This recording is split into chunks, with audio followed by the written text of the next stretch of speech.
Sempre bom hidratar um pouquinho o lábio do paciente, que eles se queixam muito de ressecamento. Entre um dente e outro a gente umedece com soro para facilitar e melhorar o pós-operatório. A gente pode também molhar o Minnesota para evitar que ele fique grudando. Pode abrir. Vamos agora para o molar inferior, terceiro molar inferior. Também está incluído, como a gente viu no exame radiográfico. E agora vamos fazer a incisão. Sempre em cima do rebordo, um pouquinho mais para vestibular do que para lingual. Incisão firme, única. Contorna um pouco o segundo molar. Antes de chegar no sulco da vestibular, a gente vai e faz uma incisãozinha relaxante para ter acesso a todo o dente.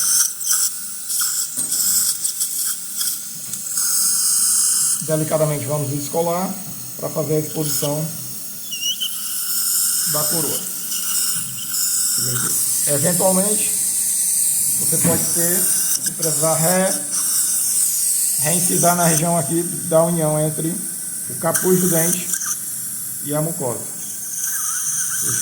Já que o dente está incluso, essa porção não foi rompida na erupção. Então você complementa um pouquinho lá.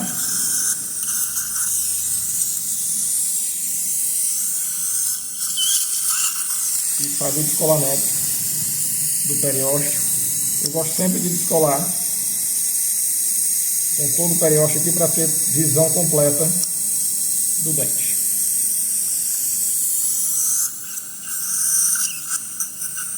Vou dar um pouquinho mais de liberdade aqui no retalho para ficar mais fácil. Notamos que o dente está incluso. Nesse caso aqui nós vamos precisar usar a caneta para expor a coroa e facilitar a nossa remoção do dente. Então vamos fazer uma osteotomia para visualizar todo o dente. Bom, vamos começar a osteotomia. Estou aqui com a broca esférica número 8 e nós vamos acionar para fazer o desgaste ósseo. Notem que já tem um pouquinho de coroa do dente exposto e a gente vai circundando delicadamente e expor o máximo de coroa.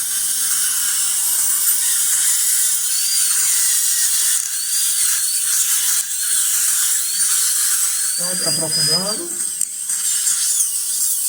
e ampliando no sentido posterior.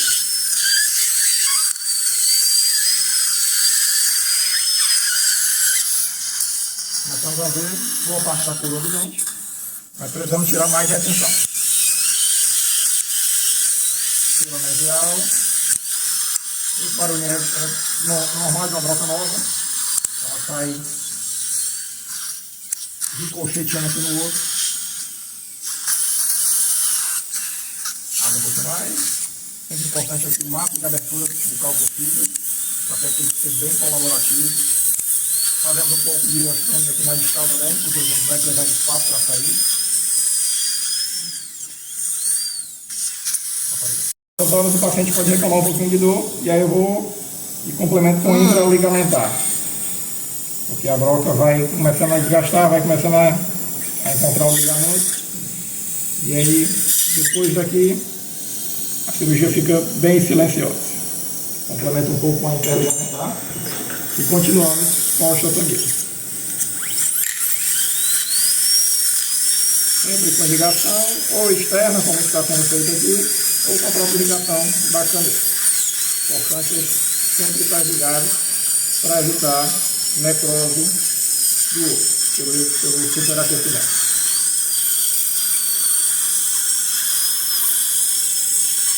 Com esse movimento circular, a gente vai lentamente, literalmente descendo a broca no osso.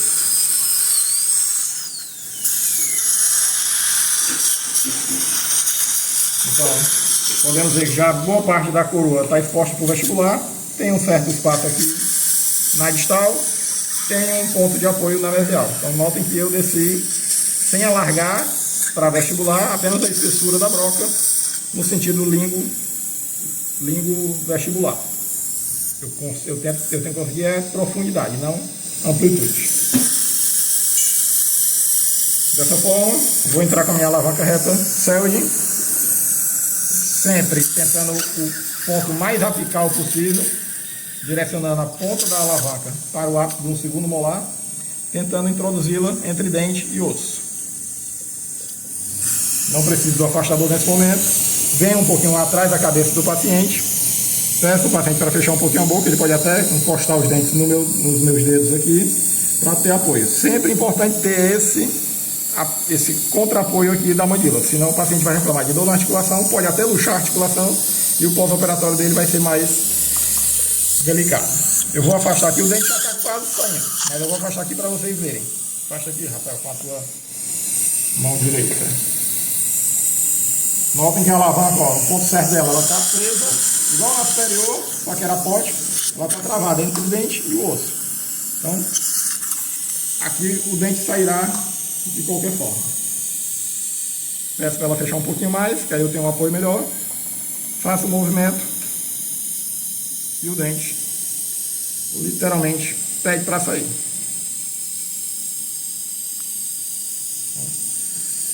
Dente luxado. Ah, é? Vamos com o mosquito e removemos o dente. Dente por completo. Eu vou ver aqui no superior, e aqui mais importante ainda, porque teve osteotomia, então fragmentos, farelo de osso vão estar presentes dentro do alvéolo. Então a gente tem que tirar isso aqui, limpar bem direitinho, remover fragmentos de cápsula ou de capuz que possam vir a ter ficado. Às vezes a gente precisa incisar, às vezes só incisando com a mosquito, ele sai. E bastante irrigação. Quanto mais lavarmos aqui, menor o risco de termos dissabores como infecção, alveolite. Bastante irrigação.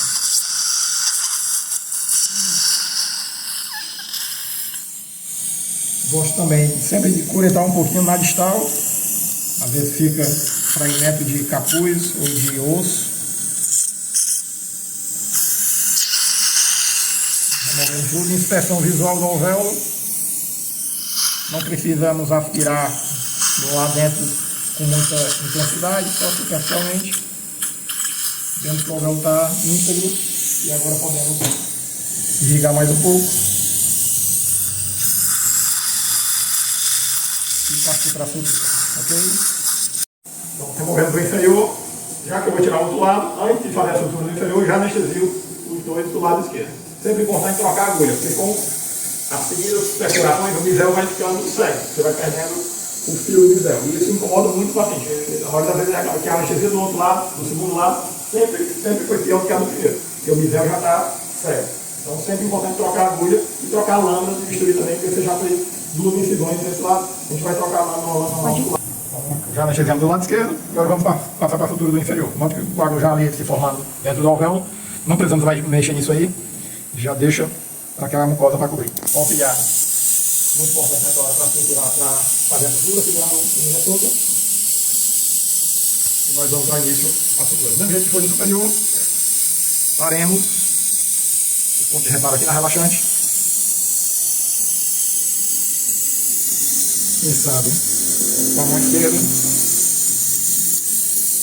e usando o porta-agulha com a mão direita.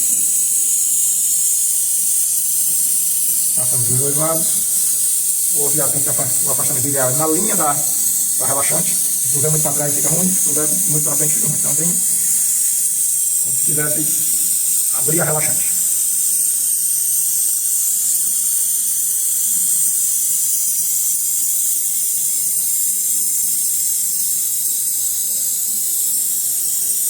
Primeiro ponto realizado. Agora eu vou para a porta oclusal do retalho.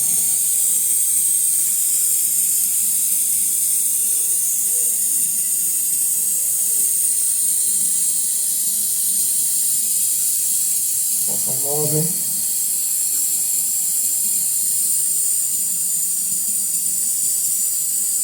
Bastante volume de gengiva aqui ela tem.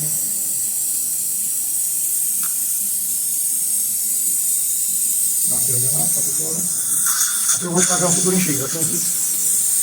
E aí eu consigo pegar toda a extensão do alvéolo com uma sutura só. Passo dos dois lados, vestibular igual. Recolho aqui um pouquinho o fio.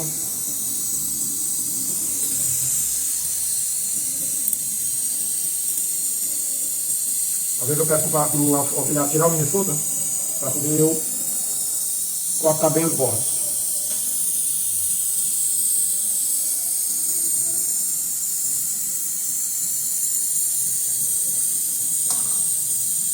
E aí a gente pode pôr o afastador. Vou dar uma virada lá. Nessa hora, às vezes, a gazinha ajuda aqui. Você vai comprimir de leve, abre lá. Às vezes você visualiza melhor até do que com a aspiração. Então a gente percebe que as bordas foram bem cortadas. A gente pode só soltar aqui a outra extensão da relaxante.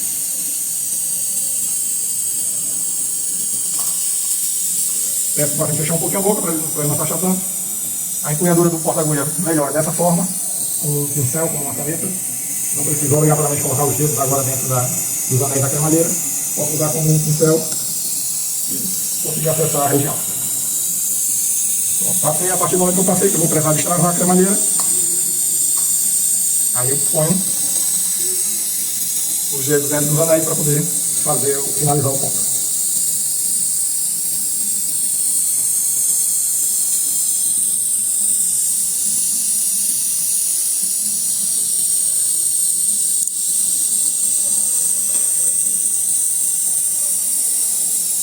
O pontinho está sempre, a primeira passada do nó tem que estar sempre bem travadinha para que a segunda venha e consiga fechar completamente o nó.